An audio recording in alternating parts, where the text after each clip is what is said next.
Programang ito ay rated SPG. Striktong patnubay at gabay ng magulang ang kailangan. Sa pagkikita nila Tanggol at Marcelo ay agad na minaliit ni Marcelo ang kakayahan ng grupo ni Tanggol. Pero sinabi ni Amanda na galing sila sa malaking sindikato na pinamumunuan ni Agustus. At dahil kilala ni Marcelo si General Pacheco Agustus ay napagtanto niyang hindi nga basta-basta sila Supremo at Amanda. Kaya pasado na ito para sa kanya. Kaya naman, aalis sila para pumunta sa burol ni Pablo para makipagkita kay Senyor Facundo. Dito ay darating naman si Madonna at ang kanyang mga tauhan. Agad na magkakatutukan ng baril dahil iniisip ni Tanggol na kalaban niya ito.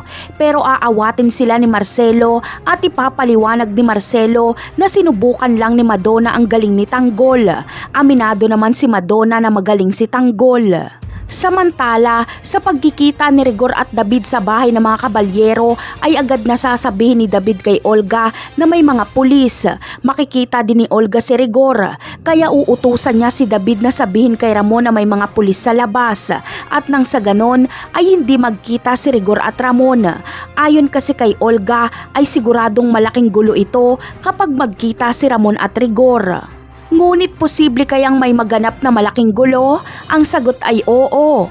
Dahil muling magkikita si Ramon at Tanggol. Malalaman din kasi nila Tanggol na may mga pulis sa labas kaya agad silang aalis at sa likod din sila dadaan kung saan doon din dadaan ang mga Montenegro. Kaya posibleng muling magkita si Tanggol at Ramon. Napakarami pa nating dapat abangan sa mga susunod na episode. Paalam!